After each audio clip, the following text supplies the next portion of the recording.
Hello everyone, I'm your digital host, Tatyana White. Welcome back to another episode of the 48 Recap, the one-stop shop to catch up on some of the top news stories of the week, including verdicts in two major trials in the Tennessee Valley area, more from new Decatur Police Chief Tory Mack, a 48 exclusive on a man accused of murdering his 4-month-old baby, the possibility of FEMA being eliminated as well.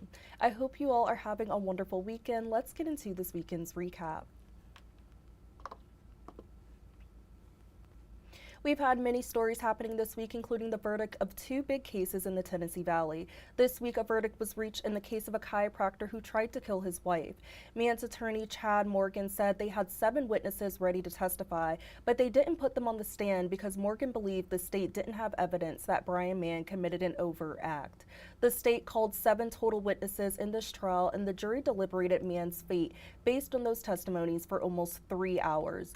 Morgan said he spoke to the jury after hearing their thoughts, and he said taking his 7 witnesses off wasn't the right call. Testimony from prosecutors' 7 witnesses led the jury to believe Mann poisoned his wife, Hannah Mann, with lead, causing her to be hospitalized in an induced coma for 2 months. Hannah saw the officers put handcuffs on Brian, and she says it was hard to watch. To get as emotional as I did, he had kind of glanced over at me when the guilty verdict was announced, and I just kind of lost it from there. Just kind of wasn't expecting my reaction, so of course you don't want to see somebody taken away in handcuffs.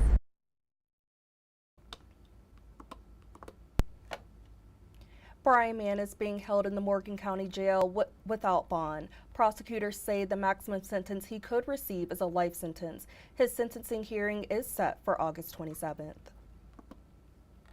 And this week, we were following another case out of Franklin County. Former daycare worker Peyton Gann was found guilty of manslaughter on Friday in the death of infant Autumn Wells. Wells' family was heartbroken from the whole experience. One day in March of 2022, they dropped 4-month-old Autumn Wells off at the Tiny Tigers daycare, and they never saw her alive again. Wells' official cause of death is undetermined, but the medical examiner who testified during trial this week said there was extrinsic evidence the way that she was laid on a pillow and wrapped in a blanket may have caused her to asphyxiate.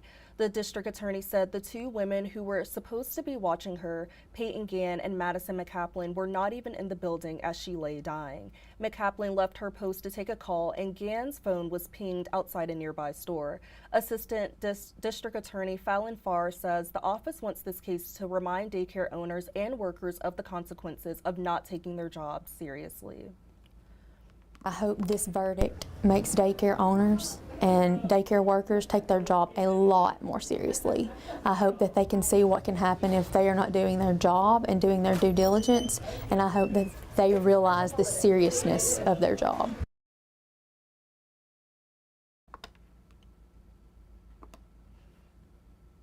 The jury deliberated for just a couple of hours before handing down a guilty verdict. Gann will be sentenced on September 17th. Autumn Wells' grandfather, Joel Wells, said they wanted to thank the community who helped them. And in Morgan County, there are 2 new men running the Decatur Police Department, both with the same goal, to make a change.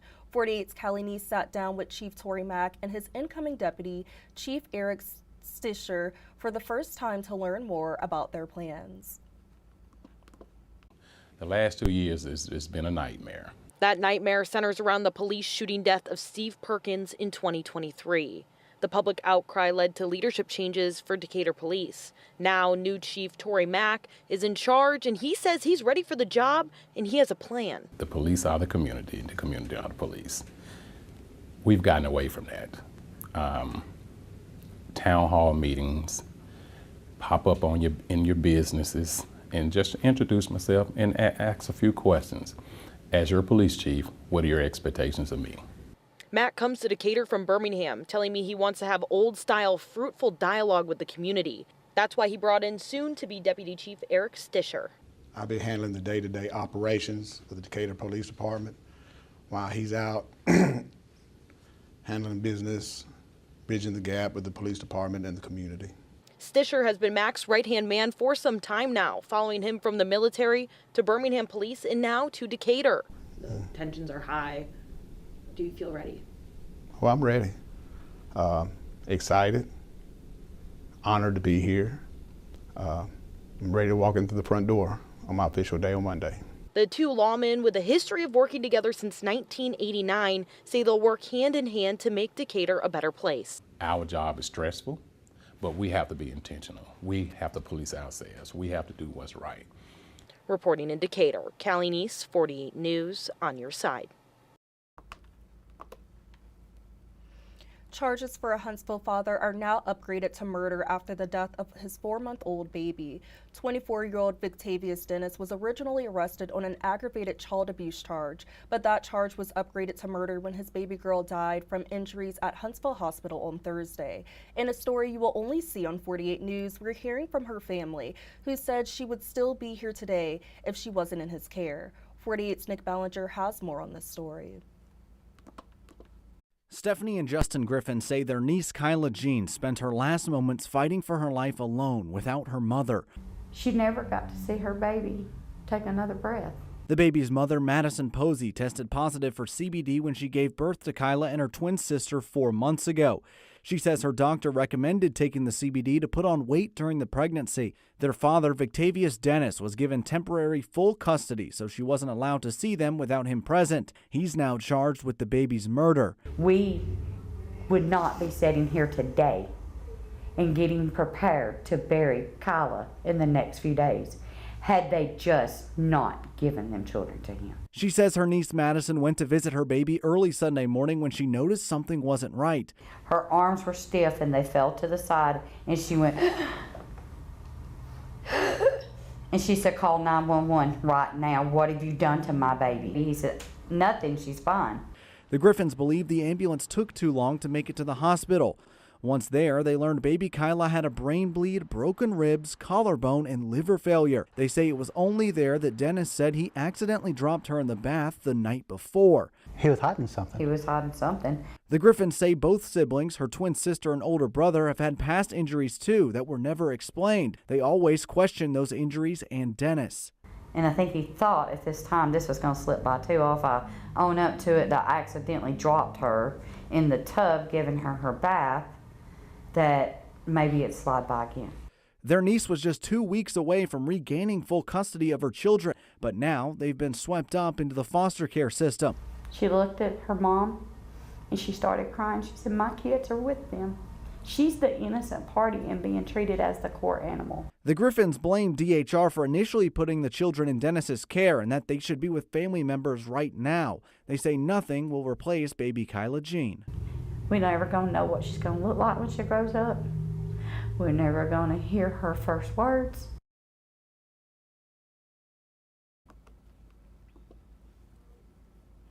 As we've entered hurricane season and have been experiencing a lot of severe storms and damage, President Trump is following through on his promise to eliminate another critical federal agency. He said after this summer, FEMA is being phased out. The president says this will start after hurricane season ends. He told reporters that emergency response should be handled by the states, and the federal government will be cutting much of its funding to those programs as well.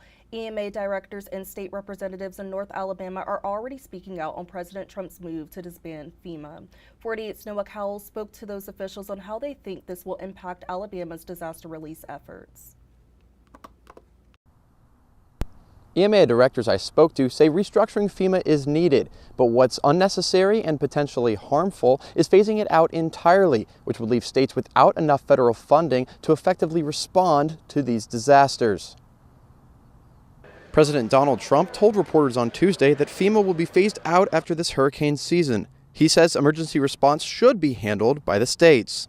We're going to give out less money. We're going to give it out directly. The governor should be able to handle it. And frankly, if they can handle it, the aftermath, then maybe they shouldn't be governor. Jonathan Warner and Brad Holmes, the EMA directors of Morgan and Lauderdale County, respectively, have had their fair share of issues with FEMA. Sometimes it's taken a long time for funding to get to the victims. Whereas in other cases, all counties in North Alabama will meet the threshold in uninsured storm damages to receive federal help, but the state as a whole will not.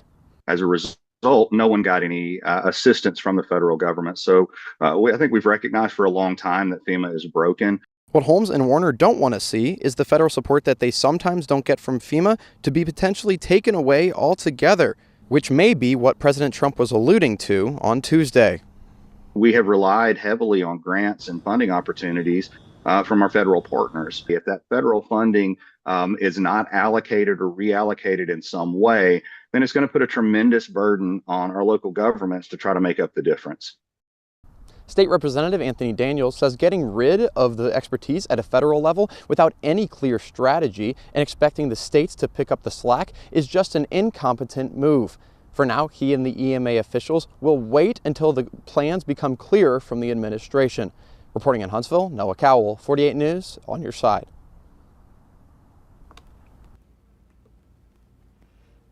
And coming up after the break, a sneak peek into news coming up in our evening newscast, giving a look into some great events happening in the Huntsville and surrounding areas. All that and more when we come back.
Hello everyone and welcome back to the 48 Recap. And a story to look out for coming up in our evening newscast. A woman was killed in a shooting in Decatur this morning. Officials with the Decatur Police Department said officers responded to a shooting on West Moulton Street around 3:22 a.m. this morning. Authorities said that when officers arrived at the scene, they located a deceased female. Detectives with the Criminal Investigation Division responded to the scene to conduct an investigation. The investigation is ongoing at this time. Anyone with information on this incident is asked to contact the Decatur Police Department. Today and tomorrow, we will have just a 6 p.m. live stream newscast and a 10 p.m. TV newscast due to the U.S. Open Golf Championship. Tune into our evening newscast live stream at 6 today and 10 p.m. show on TV to hear more details on this story and more. And if you're looking for a fun event to check out in the area this weekend, you don't want to miss out on this Father's Day Field Day at the Huntsville Botanical Garden. Celebrate Father's Day in the great outdoors with an afternoon of classic field day fun.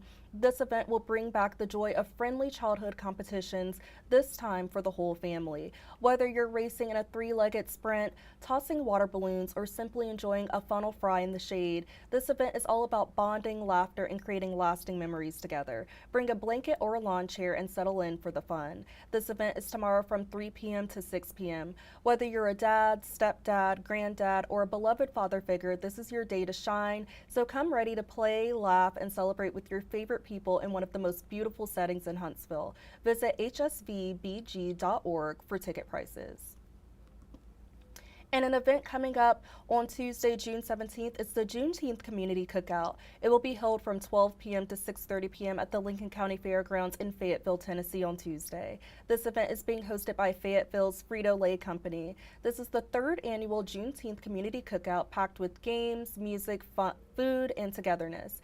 Event organizers Craig Clemens and Brooke Thompson joined 48 Now to talk about what makes the celebration so special and how the entire community can get involved. We want to make sure that we're promoting unity, we're promoting inclusivity in the community. So the way to do that is to have a community cookout to do that. So we want to bring everybody in together, enjoy a good time together, enjoy the food, enjoy the laughter, enjoy the entertainment, just the good vibes that are going to be there. We're really big on family. We're really big on coming together as one. We're really big on recognizing the people that are in our community and then giving back to them. So the way that we do that is having this type of event, ensuring that we continue to kind of go through with what our initiatives and what our missions are here at PepsiCo and Frito-Lay.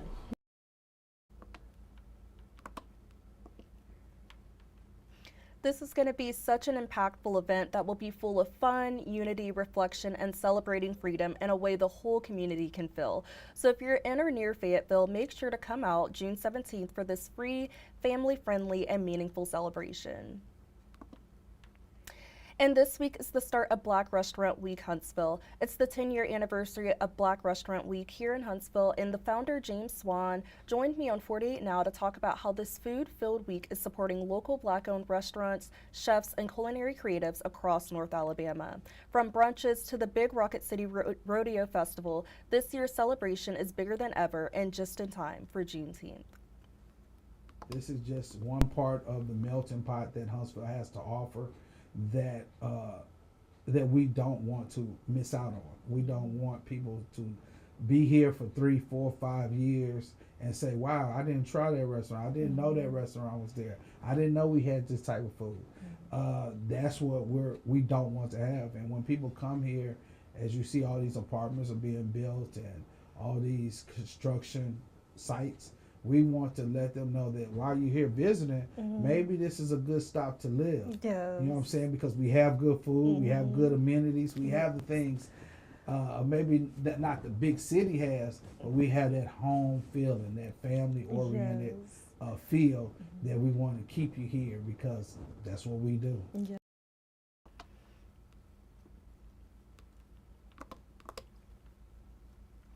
It was so great getting to sit down with James again. I interviewed him back in March for the Taste of Soul Family Festival he hosted, and he just does so many wonderful things for the community and local businesses. So please go out and support our local Black-owned restaurants this week. It is open to everyone in our community to participate in. Black Restaurant Week Huntsville is happening now and will be going on until June 22nd. For more information on how to participate in Black Restaurant Week Huntsville and for a list of the restaurants included and a list of the events happening, visit brwhsv.com. And to hear more about the Juneteenth Community Cookout and about Black Restaurant Week Huntsville, check out 48 Now interviews at WAFF.com under the Digital Shows tab. And there are just some great events happening in the city this weekend and in the surrounding areas, such as Barbecue Weekend at Toyota Field, the Hunts Vegas Tattoo Expo, the Rocket City Kitty Palooza, the Rocket City Rodeo, and just so much more. So go out and enjoy all the fun events Huntsville and these surrounding areas have to offer this weekend. And check out huntsville.org's event tab and wearehuntsville.com's event calendar to check out more events happening all around. And that is all I have for you today. Thank you all for tuning into the 48 Recap. Don't forget to tune into 48's Weather Extra segments. Our meteorologists go live every Monday through Friday at 10:30 a.m. and 9:30 p.m. and every Saturday and Sunday at 8:15 a.m. and 4:30 p.m. Today, Eric Burke will be in at 4:30 p.m. to give a little more of the weather today. And this is just another way to give you all extra insights on the latest weather forecast. So make sure to download our 48 apps and follow us on our Facebook and YouTube channels so you don't miss any updates on the weather. And please help me give a warm welcome to WAFF 48's newest weekday morning anchor, Jonathan Skinner. Before his time in Huntsville, he worked for 48's sister station in Birmingham, WBRC, and spent several years as a reporter and anchor in Erie, Pennsylvania as well. You can catch Jonathan anchoring alongside 48's Gina Benitez weekdays beginning this upcoming Monday at 4:30 a.m. until 7 a.m.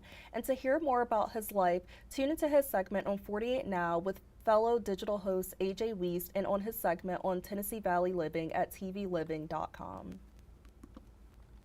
Also, you can follow him in his journey on Facebook at Jonathan Skinner WBRC and on Instagram at jskinnertv. And I would like to wish a very happy Father's Day to my dad, Harold White.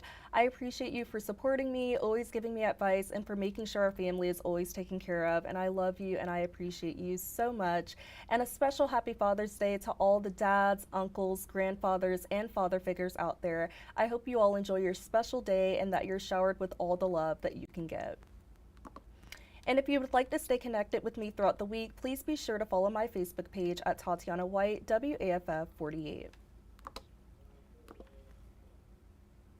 Take care, everyone, and be safe this week and this weekend. I will see you all back here next Saturday. I hope you all have a great rest of your weekend.